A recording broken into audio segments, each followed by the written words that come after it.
Boa noite a todos. Uma alegria novamente estar aqui nessa sala de aula para podermos aprender juntos. E esse estudo é um dos estudos assim que mais me agrada, porque a gente pode atender às necessidades de vocês. Porque quando a gente faz uma palestra, né, por mais bonita que seja, igual as palestras do Tiago, né, que a gente ri, chora, aquelas palestras mais gostosas, muitas vezes o tema não é aquele tema que a gente está precisando. Então, nesse estudo de pergunta e resposta, cada um de vocês pode perguntar aí sobre mediunidade, sonhos, né? O desencarne, e todos esses assuntos assim que a filosofia espírita, a codificação, né? Esses 150 anos de acúmulo de conhecimento a respeito desses temas, a gente pode ajudar esclarecendo, consolando. Então, esse estudo me agrada muito por isso, por ter essa proximidade do conhecimento que a gente já estudou, que a gente tem acumulado ao longo da nossa vida, com a necessidade de cada um de vocês. Então, pode fazer bastante pergunta aí que nós estamos... que nós vamos nos esforçar ao máximo para conseguir respondê-las. Vamos começar com o Tiago? Vamos lá, Tiago. Pessoal, boa noite. Espero que estejam todos bem, animados. Quando ele falou que o pessoal chora na minha palestra, tá, gente? É porque o pessoal fica assim, não, isso não vai acabar mais não, demorando demais. Mas vamos lá. Porque quando eu estou em oração, eu abro a boca sem parar, e sai água em meus olhos, todas as vezes, sem parar. Olha, 98,9%, só para não falar 99%, né? 98,9% das vezes é sono, tá? Não tem como fugir, é sono. Nós temos uma tendência, pelo menos a gente que está estudando a espiritualidade, está estudando o mundo espiritual, nós temos uma tendência de achar que tudo é espiritual, que tudo é influência espiritual, que é o amiguinho que não quer deixar eu fazer uma oração, é um livro que eu sento para ler e eu começo a ter sono, é o amiguinho que não quer deixar eu ler, é uma palestra que eu sento para ouvir e eu tenho sono, é o amiguinho que não quer deixar eu ouvir. Então, nós temos essa tendência de achar que seja essa influência espiritual, mas na grande parte das vezes é sono, é desinteresse, se dá a fazer uma atividade que a gente não está acostumado a fazer, tá? Aí alguém me pergunta, mas Tiago, você está tirando isso de onde? Da sua cabeça? Né? Não, como é óbvio. Isso aqui está num livro chamado Diretrizes de Segurança, né? Relembrando aí, que foi escrito pelo Divaldo Franco e pelo Raul Teixeira, tá? Então, assim, dois nomes de peso dentro da doutrina, por tudo que já fizeram por ela. Tá? Então, o Divaldo e Raul, eles escreveram esse livro e eles enumeraram três causas da gente bocejar, da gente ter sono, quando a gente vai fazer uma prece ou quando a gente vai ler um livro, ver uma palestra. Primeiro motivo é cansaço mesmo, e o sono que bate, né, na pessoa. Às vezes trabalhou o dia todo e ela senta aqui agora para escutar alguma coisa, é óbvio que aquele cansaço bate um pouco, né? Segunda causa que ele nos traz é o desinteresse do tema. Às vezes a pessoa, ela senta para fazer uma prece, porque o pessoal fala que é bom, porque as pessoas falam que a gente tem que tentar fazer prece, mas ele ainda não sentiu aquela necessidade interna de ter que sentar e ter uma conversa mesmo, tete a tete com Deus, porque prece é isso, gente. Prece é você virar e falar assim, não, se eu tivesse que falar alguma coisa para Deus, o que eu falaria? Né? Freud teve uma vez que ele escreveu isso, ele falou assim, o dia que eu encontrar com Deus, isso aí é uma prece, o dia que eu encontrar com Deus, eu vou ter muito mais que reclamar dele do que ele de mim. Isso é Freud, né? No materialismo dele.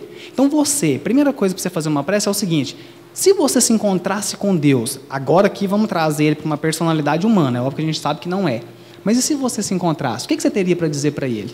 Pronto, isso é uma prece. Então, quando a pessoa sente essa necessidade, é claro que ela não vai sentir sono no momento de fazer uma prece. Tá? Na verdade, ela vai sentir harmonizada, ela vai sentir bem. Porque a oração, orai e vigiai. Orai eleva seu padrão vibratório. Vigia para você não cair. Então, ou seja, a oração automaticamente é uma elevação do seu padrão vibratório. Quando você eleva o seu padrão vibratório, você começa a comungar de pensamentos e de sentimentos da espiritualidade superior que está ali te incentivando, que é óbvio que você vai se sentir bem. Você não pode se sentir mal com uma coisa dessa. Compreende? Então, na maior parte das vezes, tá, gente, é sono mesmo.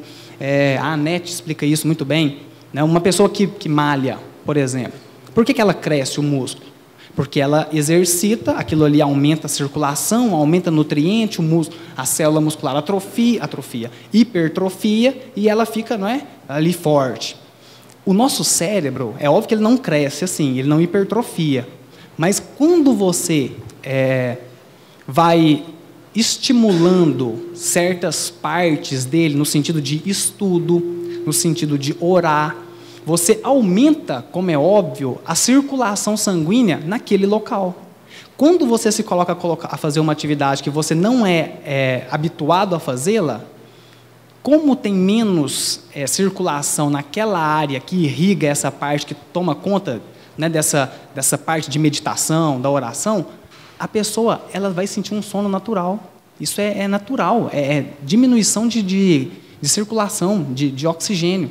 Na hora que você vai treinando, você aumenta o estímulo naquela área. Então, aos poucos, você vai deixar de apresentar isso aqui, tá bom? Mas isso é óbvio que a pessoa tem que se avaliar, né? Eu esqueci de falar, né? A terceira causa é a influência espiritual, mas só como terceira causa. Tá? Então, primeiro, retira essas duas primeiras causas. Se você achar que não está nelas, né, o porquê de você abrir a boca, provavelmente é a influência espiritual, mas é pouco provável. Tá?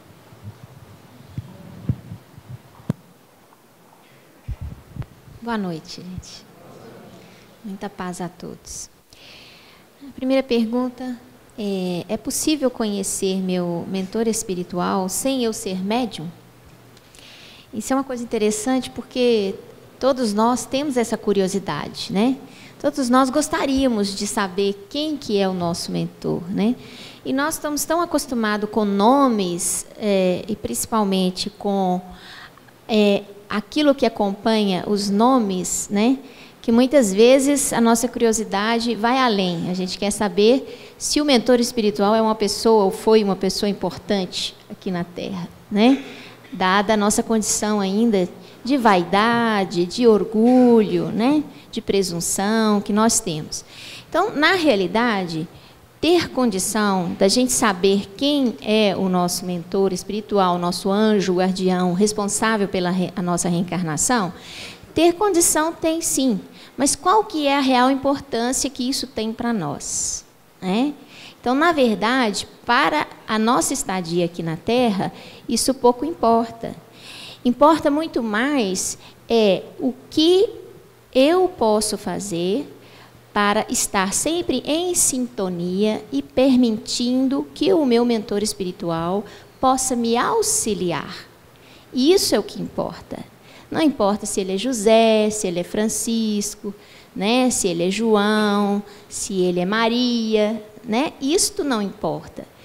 O nome não importa.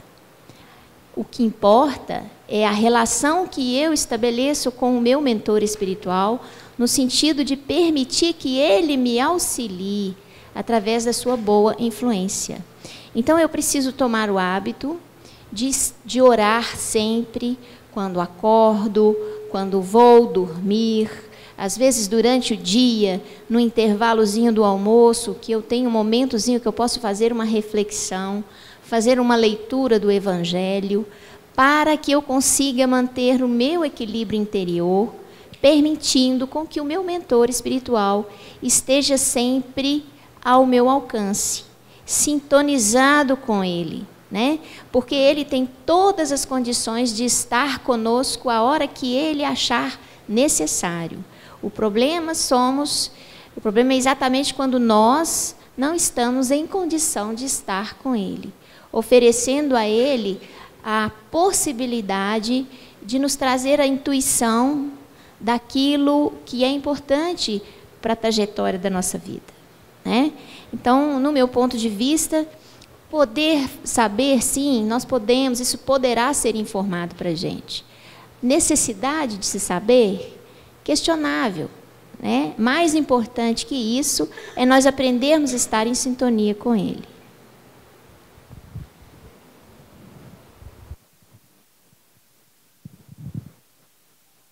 O que o Espiritismo tem a dizer sobre as técnicas de desdobramento astral ou espiritual? Técnicas da gnose. Bom, eu não conheço especificamente as técnicas da gnose. Agora, eu já vi muitas técnicas que se utilizam para tentar conseguir o desdobramento espiritual. Na verdade, não é fazer o desdobramento espiritual, porque o desdobramento espiritual ele é natural. Todos nós fazemos, provavelmente todas as noites, ou quase todas as noites. A grande questão é ficar consciente durante o desdobramento e depois lembrar do desdobramento depois de estar acordado. Então, essas são as grandes questões. Porque o que os espíritos falam para nós é que nós normalmente desdobramos. O corpo vai para o descanso, né, dorme, as funções ficam mais aquelas funções automáticas, vegetativas, e isso dá uma certa liberdade para o espírito. Na verdade, o perispírito, né, se desdobrar, sair do corpo e participar um pouco da realidade espiritual. Só que normalmente nós não nos lembramos. Aí a questão de técnicas para isso.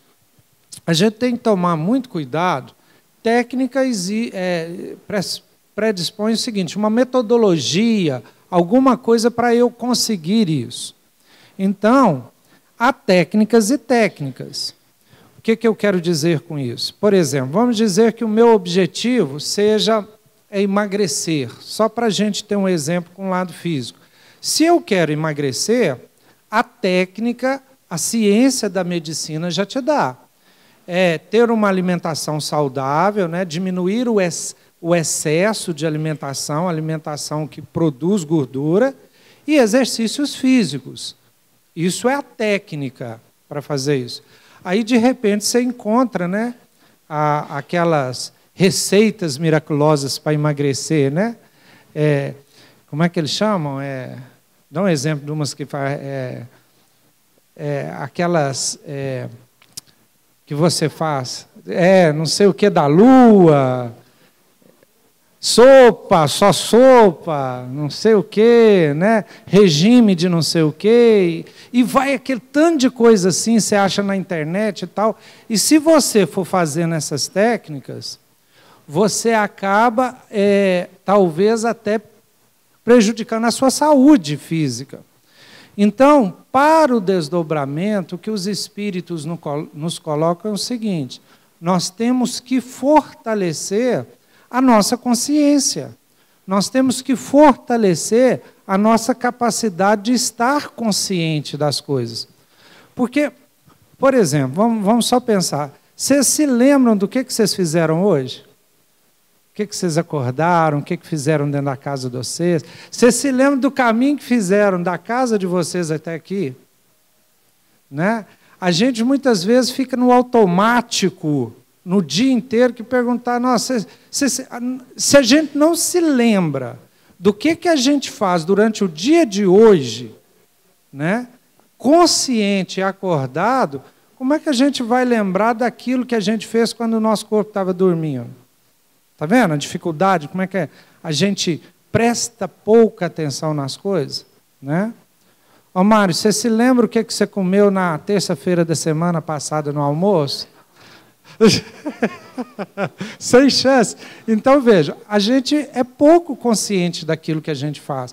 A gente vai fazendo as rotinas e tal. A gente faz as coisas muito automaticamente. Então, se a gente começar a viver mais conscientemente, um dia a gente vai assumir a consciência e perceber que o corpo nosso está dormindo.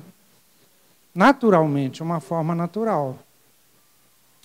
Isso é uma coisa. E a outra é o seguinte, os espíritos falam para a gente preparar o nosso sono, preparar antes de dormir.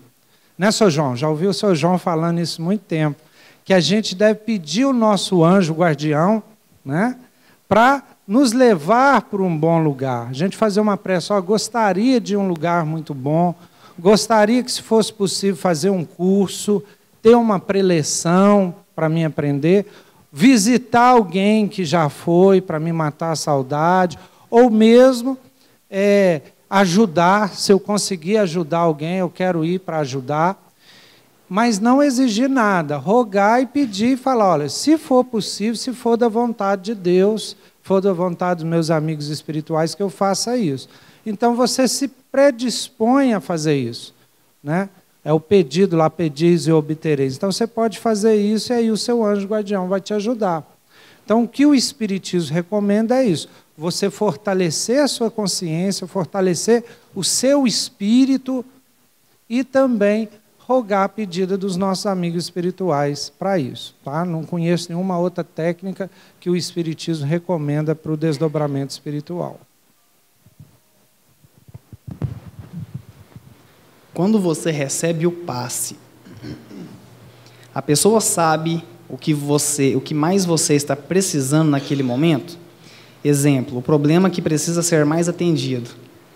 Veja bem, deveria saber. A questão toda é que a gente deturpou muito o passe ao longo deturpamos, também melhoramos em alguns aspectos, mas também desvirtuamos do sentido original dele, que foi instituído por Kardec. Tá? Kardec, tem muita gente que fala assim, Kardec nunca deu o passe. Não, lá na Sociedade de Parisiense Espírita tinha sim o passe, mas com um objetivo apenas um objetivo que eles faziam passe lá. Era para desvincular obsidiado de obsessor. O passe, principalmente, era apenas para tratar obsidiados. Porque chega num momento da obsessão que o camarada está sendo influenciado de uma forma ele já deu tanto passividade para essa influência, que chega um momento que ele já não consegue mais agir. O espírito quase que já age por ele, quase que totalmente, já num grau mais avançado, né, de fascinação da obsessão. Nesses casos, o que eles falavam? Isso você vai encontrar no Livro dos Médiuns, isso você vai encontrar nas preces, item 85, 87, não sei, das preces, que é o último capítulo do Evangelho segundo o Espiritismo. Tá? Vocês vão ver o Kardec dizendo que falta força magnética ao obsidiado. Ele tem, sabe quando a pessoa está numa depressão brava e ela não consegue sair da cama? A pessoa tem que ir lá, às vezes tem que tomar um remédio, tem que dar nela uma sacudida. O obsidiado chega num momento da obsessão que ele não consegue sair sozinho. Então, você tem que dar nele uma força, você tem que dar uma ajuda. Aí eles levavam ele lá, aplicavam o passe, fazia a desvinculação do espírito com aquele obsidiado, aí sim ele conseguia dar uma clareada no seu campo mental e poder pensar melhor. Tá? Somente para isso que existia o passe na época do Kardec. Com o passar do tempo, nós fomos aumentando, né, essa demanda, a demanda também foi aumentando, o pessoal sempre pedindo passe. Então, hoje virou uma panaceia. Né? Hoje a gente toma passe sem precisar. A gente toma passe que a gente não sabe qual que é o efeito do passe. A gente está na rua, tropeça e fala, nossa, gente, isso é espírito, vou tomar um passe hoje. A gente vai na casa espírita e senta lá e toma um passe tranquilo. Ou seja, nós já não entendemos mais qual é o objetivo real do passe. Um dos culpados disso somos nós também, as pessoas que falam, né, as palestras, porque a gente fala pouco disso em palestra pública. Então, a gente não explica também para as pessoas qual a verdadeira necessidade do passe. Né? E, então, nós também temos essa parcela de culpa nessa interpretação equivocada que as pessoas têm do passe. Tá? A pessoa deveria saber o que você mais precisa, porque esse passe que tinha lá no Kardec tinha uma triagem antes. Você sentava com a pessoa, passava por um atendimento fraterno, você conversava com ela, você sabia qual era a necessidade dela. Então, ela já ia para o passe, os passistas, né, os magnetizadores, que o Kardec chamou de magnetização ou passe misto, né, que é a magnetização do próprio encarnado e também do desencarnado. Eles já sabiam o que a pessoa precisava. Hoje aqui, imagina, um centro desse tamanho, esse tantão de gente, você sentar um por um para conversar, o que você precisa, não, então vai para o passe, é complicado. Então, hoje a demanda está um pouco aumentada, então isso não acontece. Tá? Mas deveria acontecer. Mesmo assim, mesmo a pessoa que está ali na sua frente, não sabendo o que você precisa, você vai deixar de tomar o passe? Óbvio que não. A espiritualidade que está lá presente sabe do que você precisa. Então, pode acontecer, se o passista estiver muito, mas muito sintonizado com o trabalho, que é raro, tá? Sejamos verdadeiros.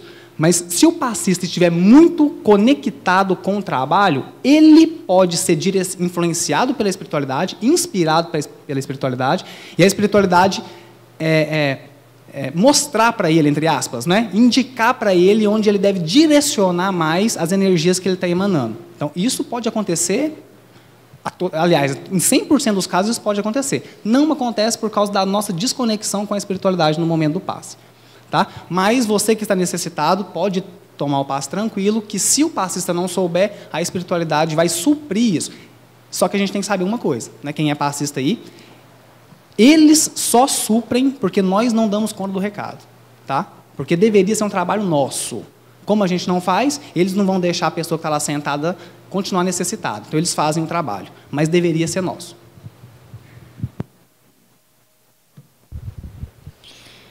Ontem foi falado que as pessoas que usam a mediunidade enganando as pessoas por dinheiro vai pagar caro por isso. E a pessoa que paga, acreditando que realmente os problemas dela serão resolvidos, também paga por isso? Vai sofrer por isso? Espiritualmente, ser punida? Ou sofrerá só a decepção de saber que foi enganada? É interessante essa pergunta, porque é uma situação que muitos, né, de nós, antes de chegar à casa espírita, pode ter passado por ela, né? É uma situação que muitos, antes de virem aqui, muitas vezes passaram por uma consulta a algum médium, né? E, na verdade, a mediunidade é um dom e que muitas vezes não está relacionado diretamente com a condição espiritual, com a condição moral, mas sim com o perispírito. É como se fosse um sexto sentido, né? Que a criatura traz mais desenvolvido na sua reencarnação. E esse mais desenvolvido, muitas vezes, por uma necessidade kármica do roteiro que ela tem que traçar aqui na Terra. Uma necessidade de resgate dela própria, de aprendizado que ela tem. E vem com aquele dom, né, que muitas vezes não se relaciona diretamente com a condição moral. Daí, a gente perceber que muitas criaturas, apesar de ter o dom mediúnico, elas se desequilibram e caem, muitas vezes se comprometem diante da lei divina, pelo uso inadequado daquele dom, que deveria estar sendo empregado em benefício das pessoas, da comunidade, e muitas vezes utilizado com interesses pessoais de cunho pecuniário, né? Então, essa criatura, ela não vai ser punida, porque, na verdade, ninguém pune ninguém no universo, né? Na realidade, o maior juiz é a nossa própria consciência. Somos nós que, através do nosso pensamento, vamos cobrar de nós mesmos pelo trabalho não realizado, pelo instrumento mal utilizado, pelo dom mal empregado. Ninguém vai apontar para aquela criatura, aquele médium que utiliza mal o seu dom, apontar o dedo e acusá-lo de um mal feito. Mas ele, enquanto espírito, em aprimoramento, em ampliação do seu estado de consciência, ele vai adquirindo capacidade de avaliar melhor, de perceber melhor o erro cometido. E sente dentro dele a necessidade de corrigir o seu erro. Vem de dentro para fora. Então, a criatura vai sofrer, sim, mas vai sofrer pela sua própria necessidade, não porque alguém vai lhe imputar algum sofrimento. Em relação a quem procura o médium, muitas vezes, muitos de nós procuramos por desinformação, porque nós desconhecemos a relação que existe entre o mundo espiritual e o mundo físico, e muitas vezes alimentados pela dor, pelo sofrimento ou por necessidades frívolas, nós buscamos aquele médium que se propõe àquele tipo de atendimento frívolo, né, de cunho material, né, e que muitas vezes vai falar para os nossos ouvidos aquilo que nós estamos querendo ouvir. Porque o médium que é invigilante, ele muitas vezes se assessora de criaturas desavisadas, desequilibradas, tanto quanto ele, e que podem perceber as nossas perguntas e as nossas necessidades e levá-lo a trazer para os nossos ouvidos aquilo que nós queremos ouvir, nos ludibriando. Então, o que vai acontecer é que nós vamos tomando consciência dentro da doutrina espírita dessa relação do mundo espiritual com o mundo corporal, da necessidade de estarmos aqui, de todas as razões que fazem a nossa caminhada aqui na Terra, e ao tomarmos consciência disso, nós vamos mudando a nossa atitude e muitas vezes ficamos, como foi colocado pelo nosso colega, né, nosso irmão aqui, uma certa decepção, não é? Por ter sido enganado, né? Aquela situação em que a gente fica muitas vezes se perguntando por que eu fui procurar, não é? Por que eu fui buscar esse tipo de atendimento, né? Mas isso é até bom, porque essa reflexão de por que fui buscar, né, essa sensação de decepção que muitas vezes temos, é bom, porque é aprendizado, né? Com isso, nós aprendemos também a buscar clareza, a buscar mais conhecimentos para entender melhor as nossas necessidades, né? E não buscar o médium para resolver as nossas necessidades. Muito bom. Uma referência para quem quiser estudar isso, né, o Evangelho segundo o Espiritismo, capítulo Dai de graça o que de graça receber.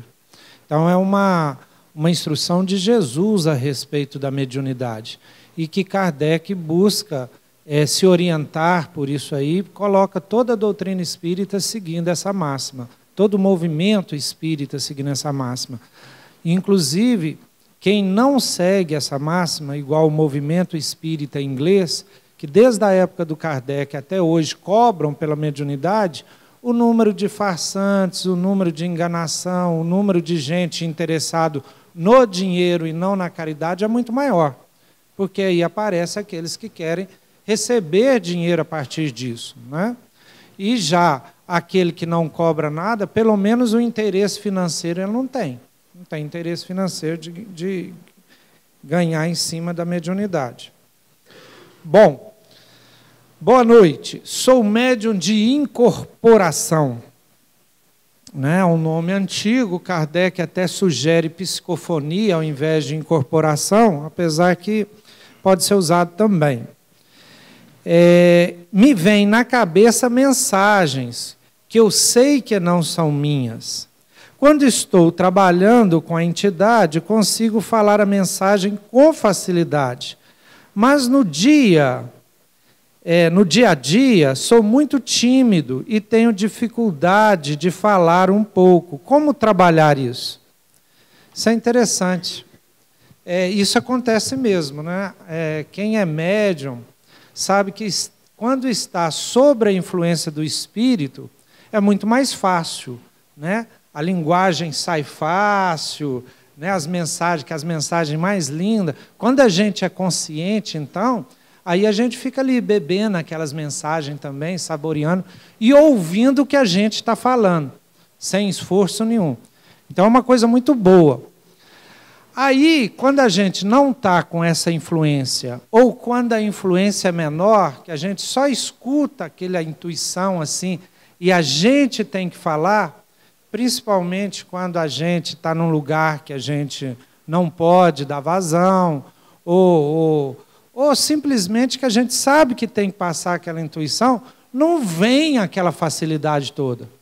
Com a nossa linguagem, com aquilo que a gente sabe, ou mesmo que a gente estudou num livro e quer depois passar, não tem toda aquela facilidade de quando a gente está intuído ou quando a gente está incorporado nessa linguagem aqui. O que fazer? Treinar. A gente tem que ir treinando, a gente tem que ir exercitando essa capacidade. No primeiro tempo gagueja, falta, mas é falta de caridade a gente não evoluir, principalmente quando é para passar uma mensagem de Jesus, quando é para a gente ser agente de Jesus no mundo.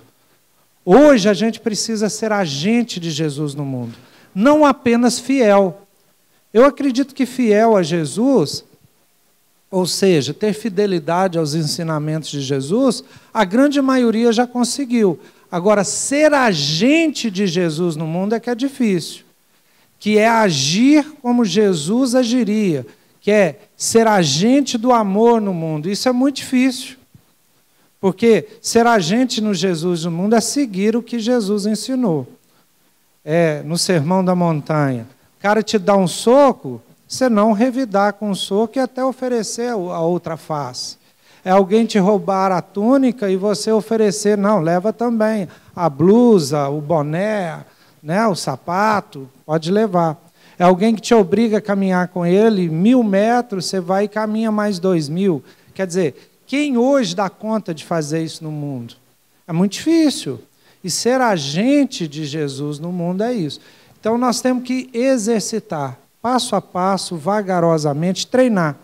E essa timidez, nós temos que ir vagarosamente, a partir do momento que eu sei que essa timidez me atrapalha a ser agente de Jesus, atrapalha a ser caridoso, atrapalha a falar as coisas que nós precisamos falar para as pessoas, nós temos que ir trabalhando isso. Passo a passo, né, Tiago? Sem forçar, sem exagerar, mas paulatinamente, dia a dia, a gente ir trabalhando. Uma vitória por vez, um pouquinho por vez. E aí a gente vai vencendo essas dificuldades. Sem martírio, sem sofrimento, a gente vai evoluindo. Até porque Jesus não tem pressa com a gente também, não. Já tem 2.000 anos que ele está esperando, e vai esperar mais 1.000, né? E se a gente não der conta, depois em outro planeta a gente dá, não tem problema, né?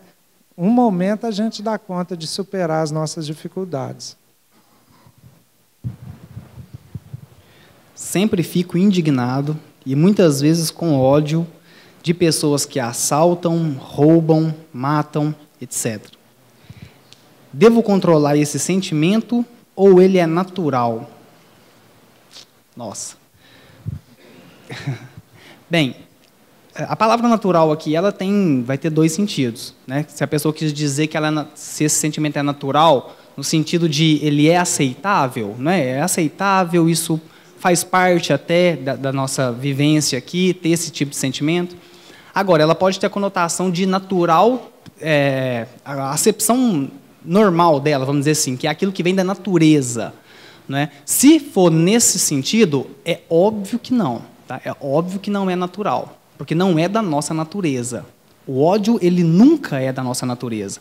O ciúme, a raiva, nunca é da nossa natureza. Tá? Porque a nossa natureza, pelo contrário, né, é o amor. Tá? A gente pega lá o Livro dos Espíritos, tá assim, como se pode definir o espírito? O que é o espírito? Aí eles falam, é o princípio inteligente do universo. Aí depois, um pouquinho mais para frente, e o que são os espíritos agora com E maiúsculo, né, querendo dizer do espírito que já se humanizou. Aí eles falam assim, são os seres inteligentes do universo. Seres inteligentes, que por sua vez partiram da inteligência suprema. Quem é a inteligência suprema? Deus. Então, seres inteligentes que partiram da inteligência suprema. Aí você pega João, no Apocalipse, ele fala assim, Deus é amor. Aí fica simples. Se Deus é amor e nós somos inteligências que partimos da inteligência suprema, quer dizer que nós somos amor. É por isso, meu amigo, que as pessoas quando viram para mim falam assim, decepcionado demais amorosamente, Thiago, quer saber? Não vou mexer com isso mais, não. É só decepção uma atrás da outra. Você coloca ali, né, sua fidelidade em alguém, você vai lá e decepciona. Não quero, vou mexer com isso mais nunca. Eu só por dentro dou aquela risadinha, né? Falo assim, ai, minha filha, até quando? Até quando você vai conseguir? Porque não tem jeito. Nós somos feitos de amor. Então você sempre vai querer buscar um amor. Sempre. Aqui eu estou falando desse amor de parceria, né? Homem-homem, mulher-mulher, ou homem e mulher, né? Agora já está vindo na terceira opção. Então, é esse amor que eu estou falando. É por isso que a Adélia Prado, né? A Adélia Prado, ela escreve assim, olha, amor é a coisa mais triste. E por vezes é. Aí depois no próximo verso ela já coloca, mas amor é aquilo que eu mais quero. Porque amor é o que a gente mais deseja. Então a sua natureza é amor. Tá? É óbvio que o ódio não faz parte da sua natureza. Como que a gente então sente ódio quando a gente vê alguém cometendo uma coisa dessa? Porque veja bem, quando nós vemos um animal matando o outro, né, quando a gente vê, né, a cadeia aí dos animais e um devorando o outro, beleza. A gente às vezes arrepila um pouquinho, né? Nossa, cruel, né? Mas depois a gente, mas faz parte, é assim que funciona.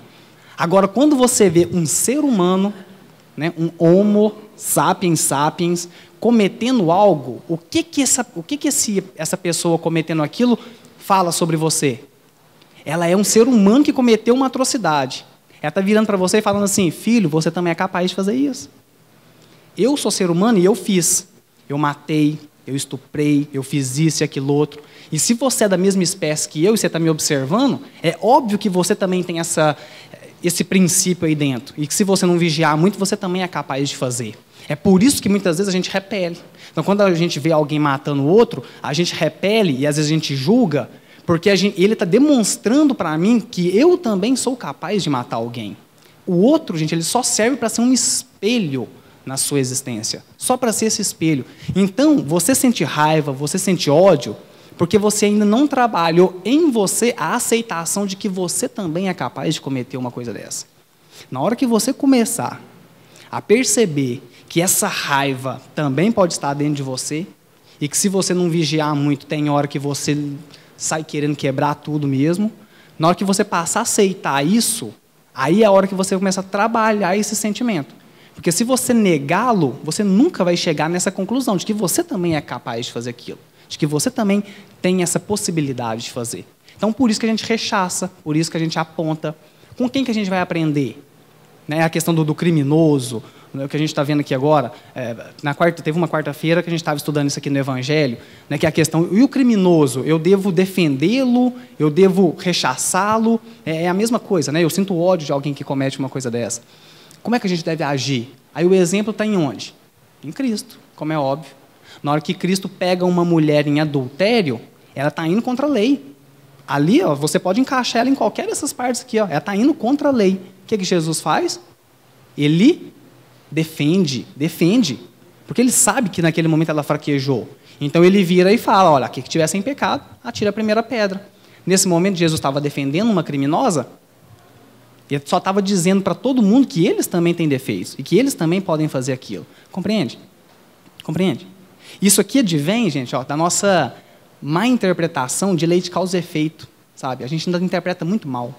Eu gosto de citar um exemplo, que é só para ficar isso bem introjetado na nossa cabeça, que é o seguinte, você está vendo o Jornal Nacional, e o William Bonner vai lá, vai dar uma notícia. E ele vira para você e fala assim, ó, pai de família chega em casa após um dia cansativo de trabalho,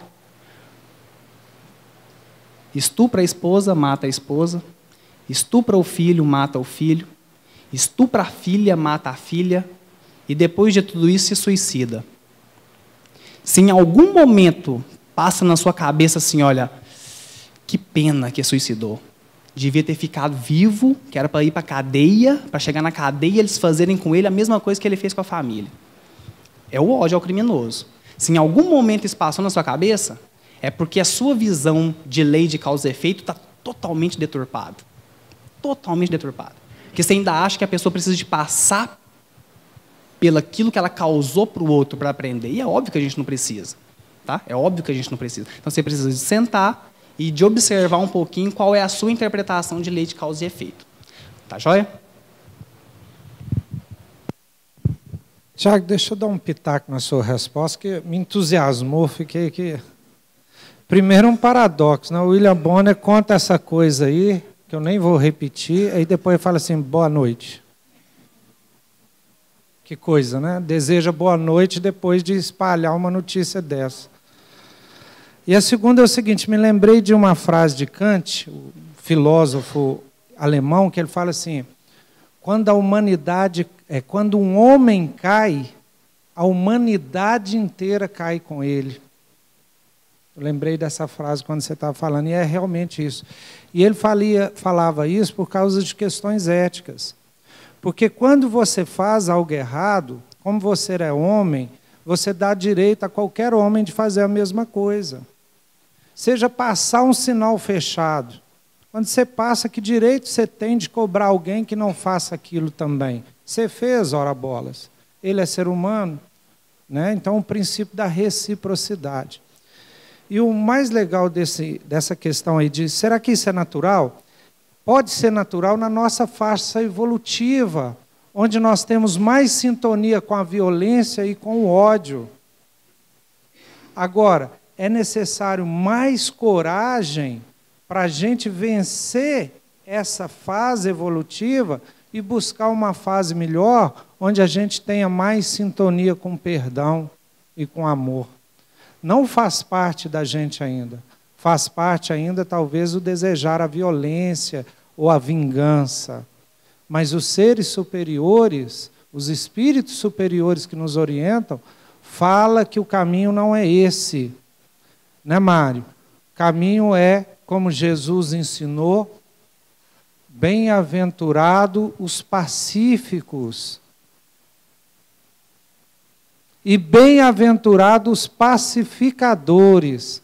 Por quê? Herdarão a terra. Então, se você quer ficar na terra, é melhor ser pacífico e pacificador. Porque senão a terra não será nossa herança. Tá bom?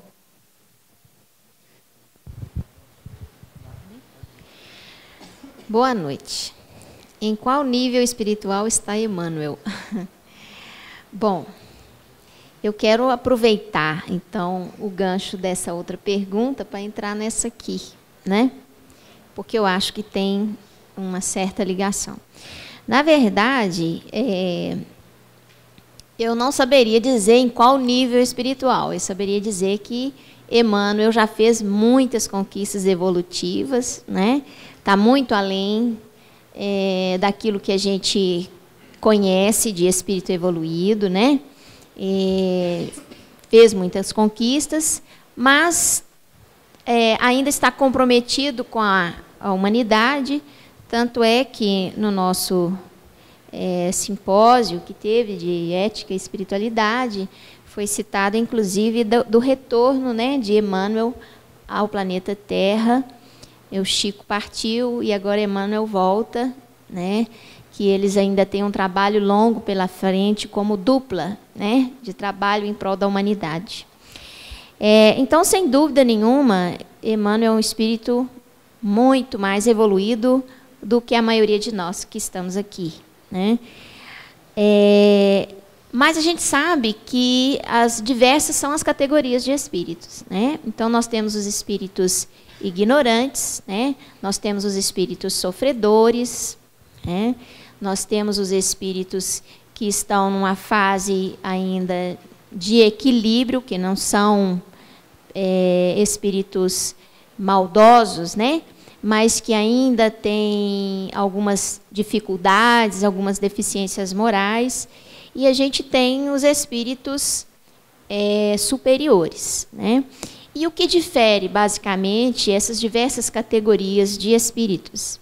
É exatamente a conquista do amor, da capacidade de amar, que foi colocada aqui pelo Tiago, né? Então, quanto maior a nossa capacidade de amar, de exercitar essas virtudes que foram colocadas aqui no Simpósio de Ética e Espiritualidade, quanto maior a capacidade de amar, maior a evolução e o progresso espiritual daquele espírito, né? Está diretamente proporcional à capacidade de amar, né? Porque com o amor vem o perdão, vem a tolerância, vem a caridade, vem o trabalho em favor do próximo. E E é basicamente isso que difere um espírito do outro, tá certo? O conhecimento é muito importante, porque o conhecimento facilita muito as conquistas das virtudes que nós precisamos. Facilita muito, porque faz a gente compreender melhor como que as coisas acontecem, como funcionam, qual o melhor caminho, qual o método, como já foi colocado aqui, a técnica de melhorar as suas atitudes, a sua maneira de pensar. Isso tudo o conhecimento traz. Mas somente o amor é que nos torna, o exercício do amor é que nos torna realmente melhores, né? E sem dúvida nenhuma, Emmanuel está no nível bem acima do que eu própria, com certeza, né? Uma rapidinha, eu sei que o tempo está acabando, mas essa é bem rapidinho. É só para não deixar a pessoa sem resposta. Faça o Evangelho no Lar sempre no mesmo dia da semana. Posso trocar esse dia? Como fazer? Pode trocar. Recomendável é que seja sempre no horário fixo, mas é claro que pode trocar. Aí, como fazer?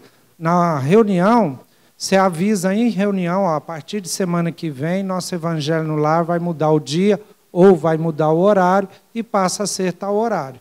E aí, a partir daquele momento, muda o Evangelho do Lar para aquele outro horário. Obrigado. Gente, obrigado a todos. Até terça-feira que vem.